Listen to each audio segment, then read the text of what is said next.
thanks for tuning in. Today I want to share 3 popular handbags, luxury handbags that I specifically said no to, and why I decided not to include these popular items into my collection. I've previously done one of these, I want to say last summer, so I want to call this the 2020 version. A lot of you seem to be really interested in that topic, even from last year, so I thought it would be nice to refresh it. There are always new bags that are coming out or new styles and things like that, so I thought this would be helpful. So these are 3 new hot bags, like popular bags that I said no to and chose not to add to my collection. We have officially rolled the clocks back and it is darker faster than ever, so we are working with some artificial light. I usually like to film during the daytime to get as much natural light in as possible, but it's slowly becoming really difficult to do that because it's dark starting like 4. Yeah, because the sun starts setting then, and so we're just working with what we got. So I hope you can understand if the lighting is not beautiful. But I want to get into the items that I rejected, to put it harshly. The first item is actually one that was a little bit difficult for me to say no to, but I ultimately decided against it. It's from Hermes. It is a coveted item, a coveted handbag that I actually refused. It was my first refusal. And it was actually a Constance 18. It was in a dark navy color with a navy buckle. And I will put a picture in here. This is what my essay had shared with me. She knows I like smaller handbags, and I think that's why she reached out when there was a Constance 18 available. There are a couple of reasons why I said no, and the main reason being this wasn't too long after I had added my Constance to my collection. So for those of you who don't know, I added this Constance 24, so this is the larger Constance in Etain in my collection. I'm going to put it back here in hopes that it gets some better light. And I purchased this, it was like July when I was fortunate enough to add this to my collection. And it's in Epsom leather. It's pretty much everything that I wanted in a Constance handbag. It was just too soon after I added this piece for me to really have an appetite to add another Constance. And actually, although I initially thought I wanted a Constance 18, once I had the Constance 24 in my collection, I realized I much preferred this size. I have a lot of mini bags in my collection. If you watched my Chanel collection video, even my Hermes collection video, you'll see that a lot of my handbags are on the smaller side. So because of that, I actually appreciated that this was a pretty compact bag with a lot of space inside. And I felt like the 18 would actually feel more like a mini bag, like any other mini bag that I have in my collection. So that was one reason. It was the size. Although I initially thought I'd want the 18 size, I much prefer the 24. The other reason was actually the enamel buckle, the colored buckle. I still can't quite put to words what it is about that buckle that I don't really care for. But when I saw it, I think, and I don't know if it's because it's in that navy color, and I would have thought differently if it was, in more of a pop of pink or a red or something. I don't know. But that whole combination, it just seemed to make the bag seem really stuffy, if that makes sense. I know this buckle is pretty basic. And if you watched my What's in My Bag and First Impressions on this piece, you'll know that, I feel like this really is a fingerprint magnet. It really does attract fingerprints a lot. But even though that's the case, I'm still not a huge fan of the enamel buckle. I think it starts adding too much color to the piece. I like how the hardware sort of shines and brings a little bit of like neutrality to the bag versus it also introducing color to the whole silhouette. I don't know if any of that really made any sense to anybody, but that was why I said no to the Constance 18 with the enamel or colored buckle. All right, so that's the first item. The other item I wanted to touch upon is the Louis Vuitton heart bag that came out as part of the Gabon collection. I recently did an unboxing of the one piece that I actually picked up from that collection, and I shared my thoughts on the overall collection in that video. But after I released the video, I realized that I didn't even touch upon that infamous heart bag. I was like, how could I have talked about the Gabon collection without bringing up this bag? Like, how did I do that? So I managed to completely forget about it, and I guess that's how much I sort of put that to rest, and that's why it didn't even like emerge. But that heart bag is really cute, and I had the opportunity to order one if I wanted to, but I actually just didn't. I didn't even really need to see the bag in person for me to know I didn't want to order it. Sometimes I need to see it before, you know.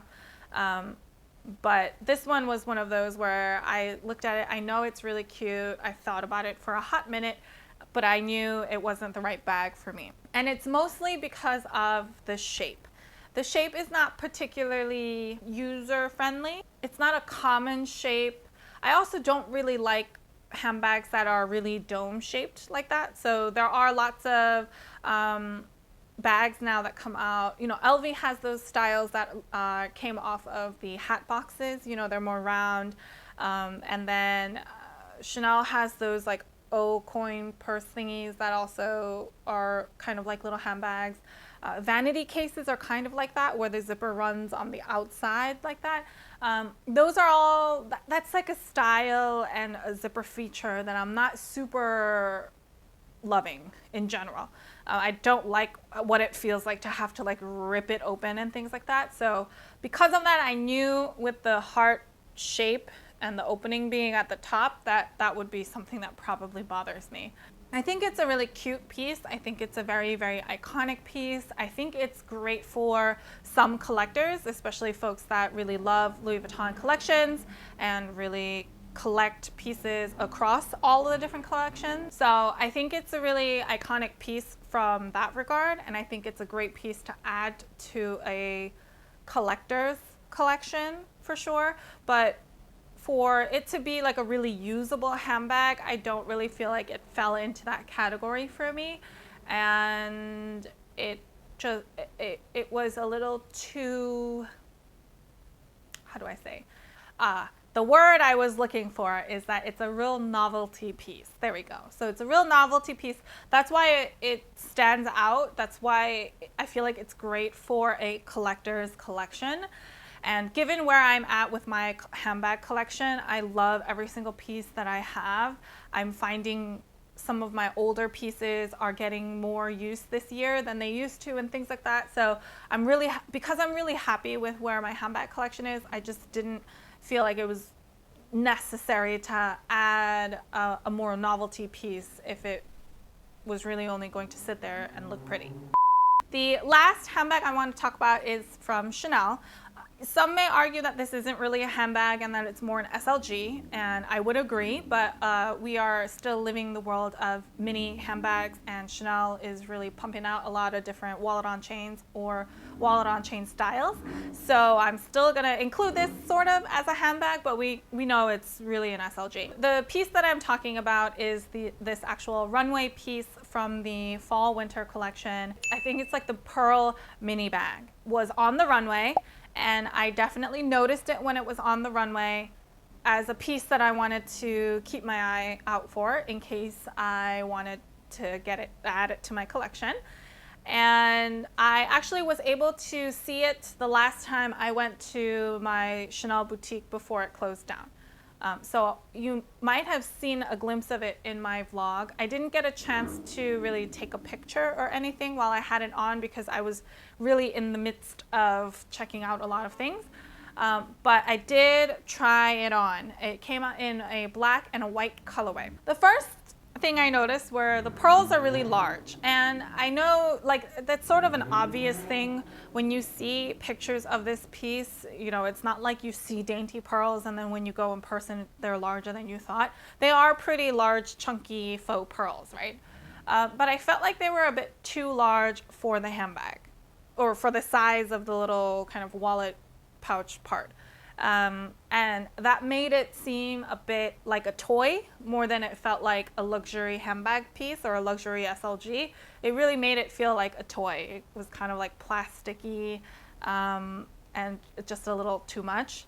And also the strap was very short. So when I put it around me, like I could put it around me like how bum bags go, you know, like how you can put it across your chest sort of, so the piece sits here and the strap goes around your back. It did fit, but I felt like it was a bit tight. I felt like because it was like a one size strap, it was meant for a skinnier person than me, or a smaller person than me, for it to hang better. Otherwise it wasn't really going to hang very well. And like the thick pearls didn't help with that either, because it's kind of adding bulk to the piece. That was definitely a piece that I was interested in, but got turned off once I saw it in person. I wasn't particularly impressed with the overall quality. I wasn't really impressed with the style of it either, so that's why I decided not to add that to my collection. I still feel like it's a beautiful piece, and there will be some people who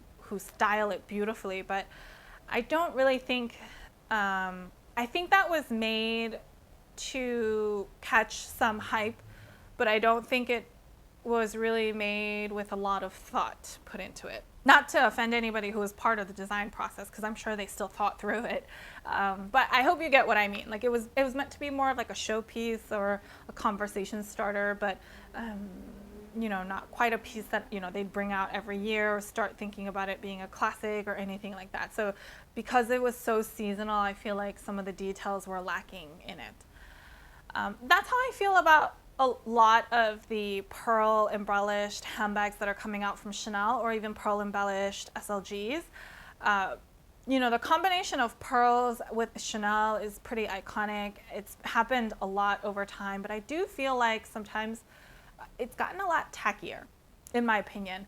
The size of the pearls are usually a lot larger. Now, I know why they're larger. It's because if you put small beads on a large handbag, you need a lot of beads, and it's going to be very expensive to be able to embellish a whole bag with a ton of like fake pearls. I totally get why it's larger. It's to make the bag scale a lot easier. You can make a lot more of them when you don't have like 6 million beads you have to put on a bag.